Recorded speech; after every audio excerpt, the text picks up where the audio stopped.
Well, let's pray as we come to God's Word here this morning. Lord, thank you for this beautiful time in your presence. Thank you for one another. Thank you for the children who we enjoyed having up with us for a little while today. And thank you for each one, Lord. And Lord, we just ask that as we come to your Word this morning, speak to our lives, we pray. In Jesus' name. And all God's people said, Amen. So this morning, we're going to be looking at they do not need to go away is the message today. And I don't think my remote is working here. So I'll let you guys try to figure that out. But this is the story of the feeding of the 5,000. And so as we come here today to come to God's Word, I'd like to begin with Matthew chapter 14 and verse 13. And it says this, "Now when Jesus heard about John, he withdrew from there in a boat to a secluded place by himself." Let's see if this is working now. Okay, now I'm still not getting anything, Debbie. But verse 14 says this, "When he went ashore, he saw a large crowd and felt compassion for them and healed their sick." After that, verse 15 through 18 says, "When it was evening, the disciples came to him and said, 'This place is desolate, and the hour is already late, so send the crowds away, that they may go into the villages and buy food for themselves.' But Jesus said to them, 'They do not need to go away.'" This is where we get our title. "You give them something to eat." They said to him, "We have here only 5 loaves and 2 fish. And he said, "Bring them here to me." Ordering the people to sit down on the grass, he took the 5 loaves and the 2 fish, and looking up to heaven, he blessed the food. Breaking the loaves, he gave them to his disciples, and the disciples gave them to the crowd. And they all ate and were satisfied. They picked up what was left over of the broken pieces, 12 baskets full. There were about 5,000 men who ate, besides women and children. Tremendous story. Story that is known by probably just about everybody. There was the feeding of the 5,000. There was the feeding of the 4,000. And I kind of think he might have multiplied things last week, too. What do you think? But as we hear, we're going to go back to go through beginning with verse 13. "Now when Jesus heard about John, he withdrew from there in a boat to a secluded place by himself." John the Baptist was beheaded, and when Jesus heard about that, it affected him. He had been ministering around, healing the sick, preaching, all these amazing things. But when he heard about John, who was imprisoned and then beheaded, it affected him, and he withdrew from there in a boat to a secluded place by himself. He wanted some time to recover from the news that he had heard. He wanted some time alone to just kind of process things. So as Jesus was trying to get away in this boat to this secluded place, people ran ahead on shore, seeing that he was in a boat, and met him before he got out of the boat. They were already there. He was in Galilee. Galilee was a small part of Israel. It was about 50 miles from north to south, 25 miles wide. Josephus tells us that in his time, within that small area, there were 204 towns and villages and a population of around 15,000 people. For that mileage, this was a pretty crowded area. It wasn't easy to get away from people for any length of time, but on the other side of the lake, it was more quiet, and that's where Jesus was trying to get to. Mark chapter 6 talks about this too, and it says in there, verse 33, the people saw them going on the boat, and many recognized them and ran there together on foot from all the cities and got there ahead of them. I mean, these people were determined. They were recognizing something in Jesus that they wanted to have. So here he is out on the boat. He's trying to get to this more secluded area from this highly populated area. The sea isn't that big, so people are watching, and they're, oh, we know where he's going. And they're literally running around the side of the lake, and they meet him there. They ran together on foot from all the cities and got there ahead of him. One of the reasons there are so many people, John's gospel and how he records this same event, the feeding of the 5,000. John tells us in John chapter 6, verse 4, now the Passover, the feast of the Jews, was near. So people were coming from all over into Israel, making their way towards Jerusalem to keep the Passover. And of course, Jesus' reputation had gone ahead of him. People wanted to see him. There were a lot of people there. It was the Passover time. Jesus, on his part, he's trying to just process what he's just heard, and he's also trying to get his relationship with God strong because he knows that he's coming to the cross. And he's got to meet with God before he meets with his executioners. So his plans change. He's not going to get that solitude and quiet that he's looking for. There's just this vast group of people that ran to be with him, to find him, to meet him. And I think most of us would probably, if this was about us, which of course it never would be, but verse 14 says this, when he went ashore, he saw a large crowd and felt compassion for them and healed their sick. I think if it was us and we were trying to get some alone time and all of a sudden there's these thousands of people, they says they fed 5,000 men besides women and children, so there's probably at least 12, 14, 15,000 people. We're trying to get some alone time. If we were writing it about ourselves, when I went ashore, I saw a large crowd, and I was irritated. That's probably what we would be writing if it was about us.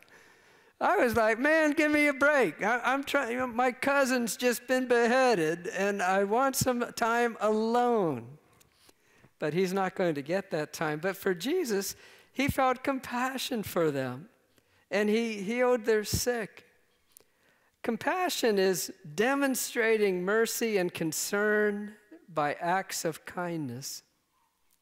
I think that's a good description of what compassion is.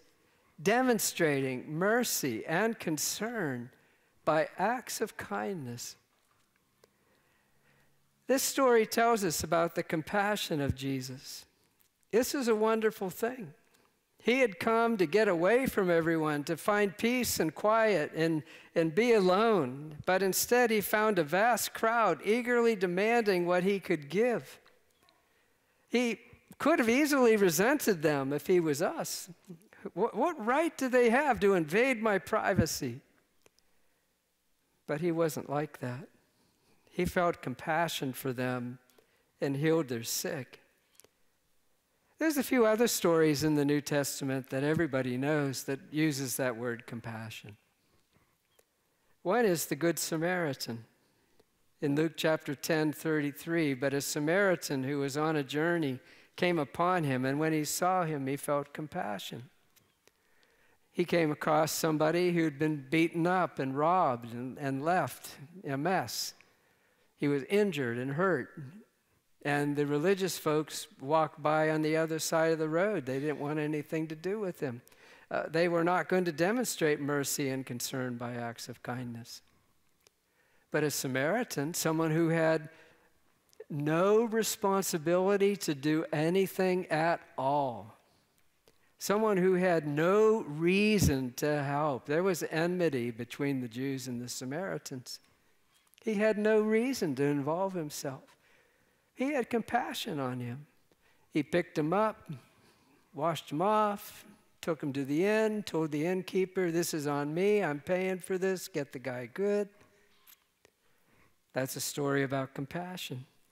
Luke chapter 15, verse 20 is another story about compassion. It's the story of the prodigal son. So he got up and came to his father, but while he was still a long way off, his father saw him and felt compassion for him and ran and embraced him and kissed him.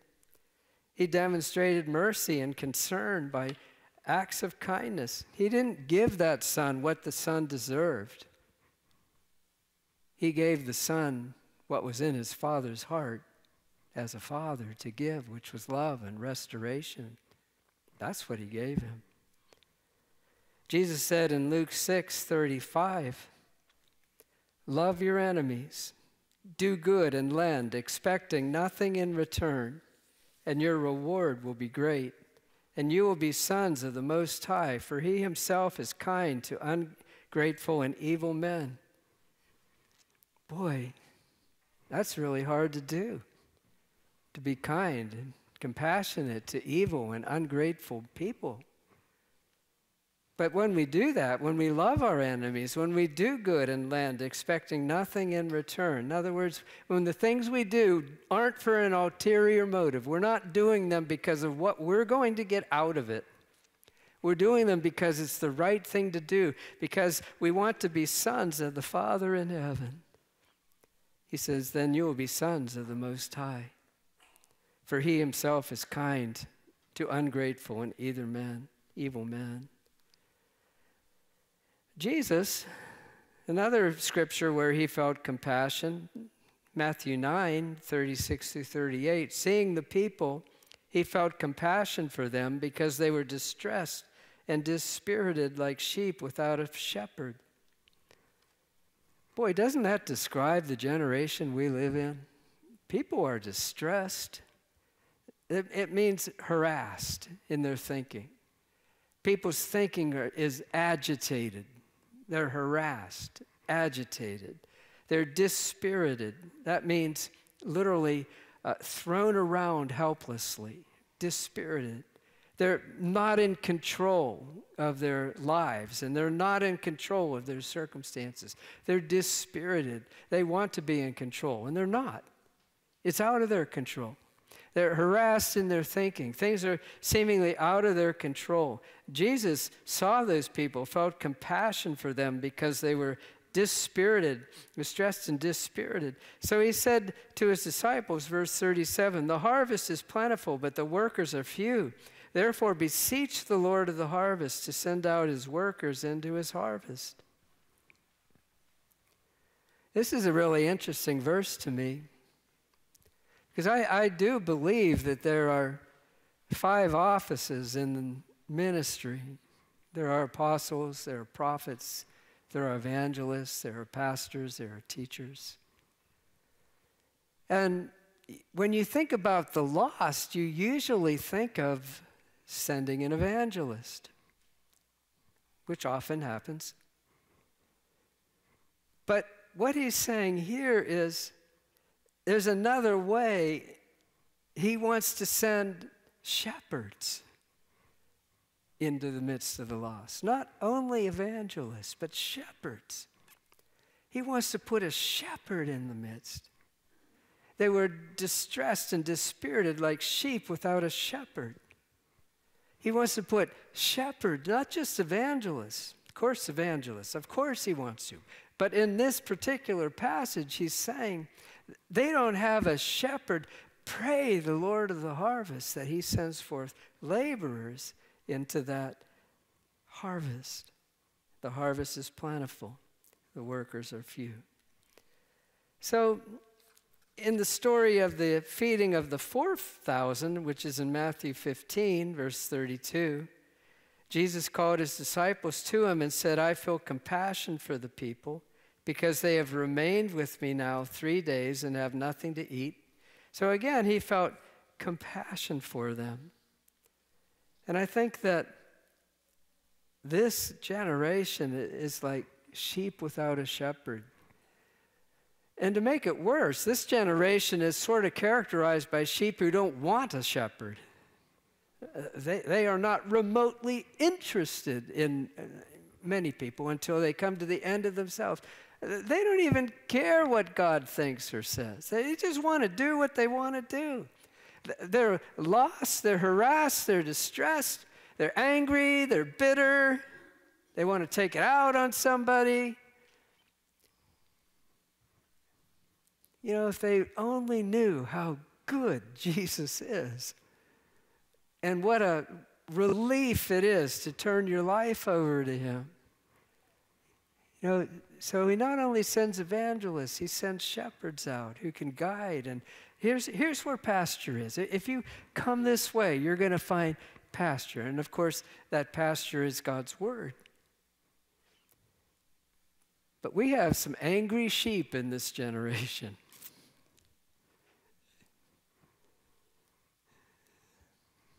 But one day, they're going to be flat on their back, look up and go, oh, there you are. Yeah. So in this story, Matthew chapter 14, verse 15 through 18, when it was evening, the disciples came to him and said, this place is desolate, and the hour is already late, so send the crowds away that they may go into the villages and buy food for themselves. Desolate. It's late. Send them away. One of them said, we could spend 200 denarii to buy bread and not feed these people. So, you know, you've got to realize there's like 15,000 people here by now. 5,000 men, maybe their wives and kids are with them, you know. I mean, there's a whole lot of people. 200 denarii. Well, in today's equivalent, that would be round about $25,000 to give them all a little bit. That's a lot of money. So send them all away. But Jesus answered, and Mark's gospel puts it like this. He answered and said to them, you give them something to eat. And they said to him, shall we go and spend 200 denarii on bread and give them something to eat? And he said to them, how many loaves do you have? Go and look. And when they found out, they said 5 and 2 fish. That's Mark's take on this. In verse 16, Jesus said to them, they do not need to go away. You give them something to eat. See, we look at the need of the world round about us, and we're like, we don't have what it's going to take. We don't have the resources to meet the needs of the world round about us. Lord, send them away. Let them figure it out. Jesus says to them, they do not need to go away. You give them something to eat. But Lord, I don't have. Jesus said in Mark, go and look. And they began to look. And they come back to Jesus with the most ridiculous statement. Well, Lord, there's a lad here who has 5 loaves and a couple fish. But what are they amongst so many?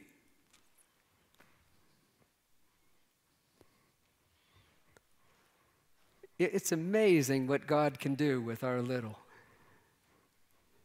It is absolutely unbelievable what God can do with our little.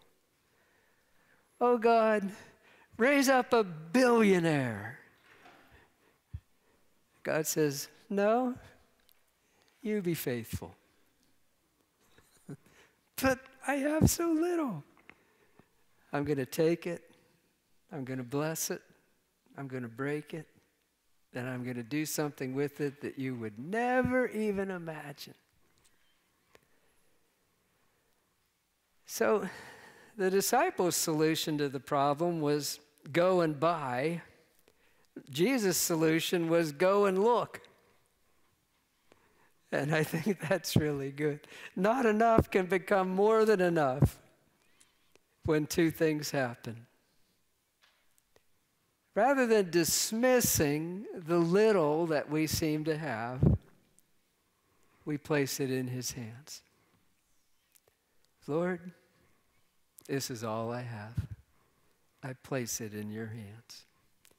And the second thing is, believe that Jesus can intercede in our situation and bring abundance out of deficiency.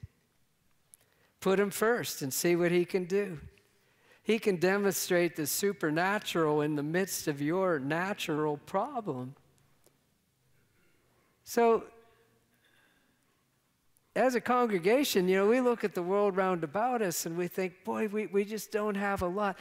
We need to bring our not enough to Jesus and put it in his hands and let him do what he does. That takes faith. That takes conviction. That takes belief that he hasn't made a mistake in the little that we have. And he's not limited to the little that we have. So, they do not need to go away. You give them something.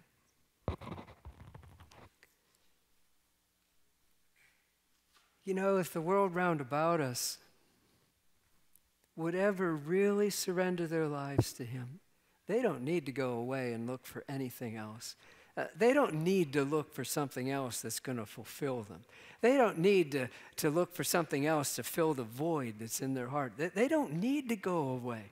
The Savior of the world, the King of the universe, the Father in heaven is beckoning people to come to him. And they don't need to go away. What he offers and provides is eternal life and peace and security and a relationship with him. People don't need to go away, but people go away. Oh, I'm not ready. There's too much I want to give up. I don't want to give up. Hell and death, you don't want to give that up? I heard somebody saying yesterday, talking about threatening the Apostle Paul with execution. And he said, here's Paul's answer. You're going to threaten me with heaven? I thought that was pretty good. They do not need to go away, because if they just open their eyes, they're going to see what he's done and find the fulfillment that people look for in all kinds of crazy, unbelievable things. They don't need to go away, and you can give them something to eat. Well, I have so little. Put it in his hands. I have so little too. Put it in his hands. That's all I can do. That's all you can do. I have so little. Sometimes I get up here and I've studied all week and I feel like I have absolutely zero. And I put it in his hands and somehow his Holy Spirit works and brings something good. And I'm no different than you. When you're with people and you may feel like you have not enough. Well, hey, I've been doing that for 48 years in the ministry, having not enough and putting it in his hands and watching him work. I'm no different than you. You feel like you don't have enough. I feel like I don't have enough. Aren't you glad he has enough? And it's not about what we have. It's about putting what we have in his hands. That's what it's about. And saying, Lord, if you can use this, take it, bless it, break it, multiply it. So, verse 16, we read, they do not need to go away. You give them something to eat. Verse 17, it says this, they said to him, we have only 5 loaves and 2 fish. And he said, bring them here to me. Verse 19, ordering the people to sit down on the grass, he took the 5 loaves and the 2 fish, and looking up to heaven, he blessed the food. And breaking the loaves, he gave them to the disciples, and the disciples gave them to the crowds. The normal Jewish grace before meals was very simple, and it's likely that this is how he blessed the food, that this was typically how they would bless the food, offer a blessing before they ate. Blessed art thou, Jehovah our God, King of the universe, who bringest forth bread from the earth. Whether or not that was the blessing he used, we can't be sure, but there's a good chance that that would be it, because that was what the normal Jewish family used. But we see it's showing that it's God's gifts, which God brings to men. God brings it forth. He blessed and broke and gave the loaves to the disciples. The disciples gave it to the multitudes. And this miracle displays Jesus' total authority over creation. No one knows how it actually got multiplied. We just know it did. We don't know if he tore off a piece of those 2 fish and it immediately grew back, or if it just, we don't know. There's a lot of things about God we don't know. We don't know if it leapt to his hand from the fish. We have no idea how he multiplied it. We just know he multiplied it. He did it his way. He took the little that they had. It was so ridiculous to even suggest 5 loaves and 2 fish. That is just ridiculous in light of the crowd that was there. And that little boy, whoever that little boy was, don't you want to meet him in heaven? And I'd like to ask him if he has a picture of himself at that age. Because who knows what he's going to look like in a glorified body. Who knows? We don't know. But I like to think of that. What he gave to Jesus was what he had prepared for himself. So before you can put it in his hands, you have to be preparing something for yourself. And it's usually the things in our lives that we have learned and fed ourselves with that we can place in his hands and he can feed other people with. If you've been through a terrible heartache and you've found something in God through that process, that is often the testimony that's going to nurture and feed someone else. How you found him faithful in your hard time. What you've been through. And you found him faithful. You're going to be able to take that. Well, this is my little. I just prepared it for me. I was just trying to survive. Well, take what you learned from him when you were trying to survive, put it in his hands, and watch what he does, because you're not alone in your trial. There's a whole world full of people facing the same trial that you face. Doesn't mean it's not significant for you, but it's just we face these things in common. So how you found him faithful is like your loaves and fishes. This has nurtured me. This has sustained me. I carry this with me. I won't forget. I can't forget that he'll never leave me or forsake me, because in my hour of need, I found he was there. I always carry that with me. That nurtures me. And because it nurtures me, I can place it in his hands. And he can use it to nurture other people. I remember one time somebody came to me and they said something like this. This isn't exact quote, but it's pretty close. I'm so glad I found a pastor that understands suffering. I was like, I'm not.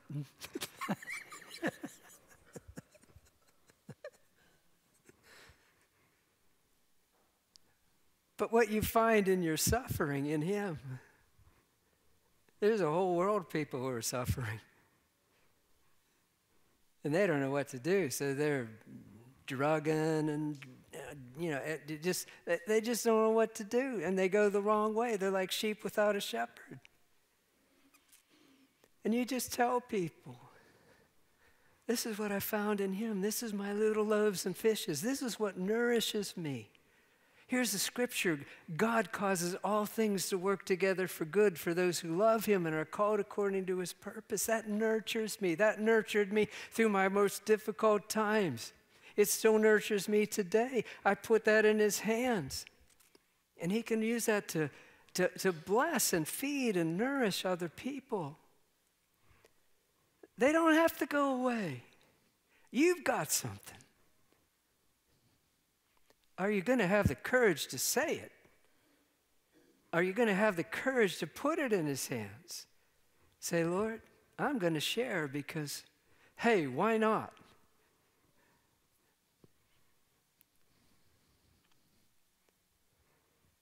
If I had the cure to cancer and I kept it to myself saying, well, I'm good, what kind of person would I be? Well, you've got the cure to all kinds of stuff.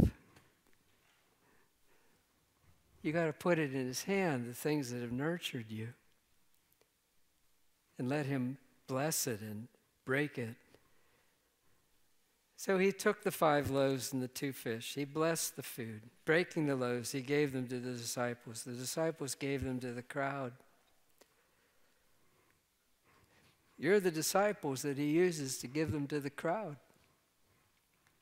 People round about you, well, they might not want to hear about it. Well, there was a time you didn't want to hear about it. There was a time I didn't want to hear about it. Tell them anyway. Tell them tastefully. I was out street witnessing one time with a guy who, I think he did it all wrong. We were talking to people, do you have a faith in Jesus? No. This guy rose up what do you mean you don't have a faith in Jesus? I'm like, man, that is not attractive. That is not going to attract someone to Christ. But that was better than the guy who came out of the pub and the guy I was witnessing with in Scotland jumped in his faith and said, you're going to hell! And he was like, I'll think about it. That was the worst. That was absolutely the worst. He's still thinking about it, that poor guy.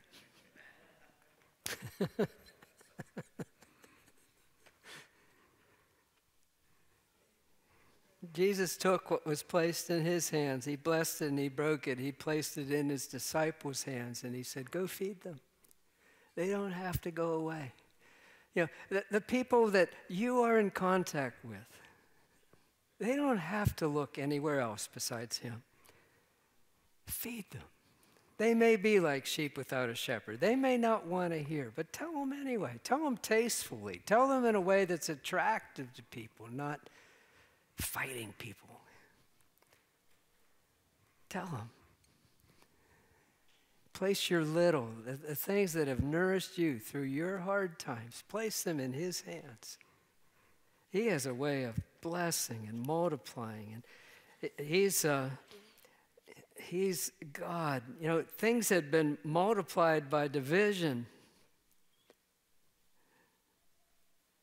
I don't think they teach that in math. Pastor Tom, do they teach that you can multiply by division in math in 7th grade? You know, I don't think so. But when it's put in, you know, it was divided and that he pulled it away. Yeah, so the fish was divided, but it was multiplied. So they had been multiplied by division and had been added to by subtraction, and an unbelievable amount more was left than there had been given at the first. Verse 20, they all ate and were satisfied. They picked up what was left over of the broken pieces, 12 baskets full. Each disciple had his reminder. I'm not going to forget this. I have, from 5 loaves and 2 fish, I have a whole basket. There were about 5,000 men who ate, besides women and children. I'm going to ask Ed to make his way back up, and in a couple moments, I'd like to ask if maybe Dawn and Janet could distribute the communion elements here. But there's another story where Jesus drew attention to what happened in the feeding of the 5,000 and the feeding of the 4,000. Matthew 16, verses 5 through 12. The disciples came to the other side of the sea, but had forgotten to bring any bread. Jesus said to them, "Watch out and beware of the leaven of the Pharisees and Sadducees." And they began to discuss this among themselves, saying, "He said that because we did not bring any bread." But Jesus, aware of this, said, "You men of little faith, why do you discuss among yourselves that you have no bread? Do you not yet understand or remember the 5 loaves of the 5,000? Or how many baskets full you picked up? Or the 7 loaves of the 4,000, and how many large baskets full you picked up? How is it that you do not understand that I did not speak to you concerning bread, but I spoke to you to beware of the leaven of the Pharisees and Sadducees?" I wonder how many times Jesus would have called me, "O you of little faith," because I've worried about provision when I've seen him faithful so many times in my life. You understand what I'm saying? It's not just about loaves and fishes. It's about us. You know, we get worried. We get bent out of shape. We get concerned. And Jesus said to these disciples, it was about literal bread. And he said, "You people of little faith, don't you understand that I am the God who can take nothing and make something out of it? You've seen me do it twice. The 5,000, the 4,000.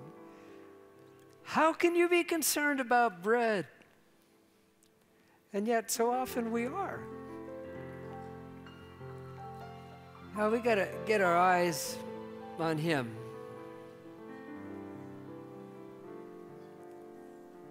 He can take very little and multiply it.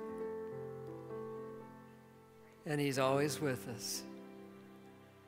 Do you not yet understand or remember the 5 loaves of the 5,000?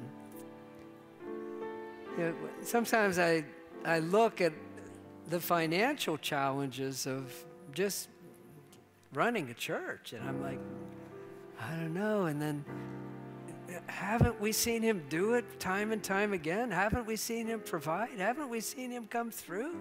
You know, how can we question? How can we doubt? We have little faith. And that brings me some comfort. They all ate and were satisfied.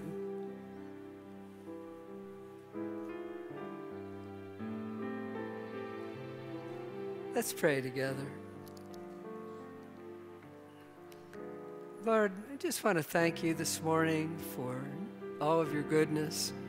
Thank you for all of your love. Thank you for the love that these elements represent. Thank you for going to that cross and dying in our place to forgive us of our sins and adopt us into your family. Thank you, Lord.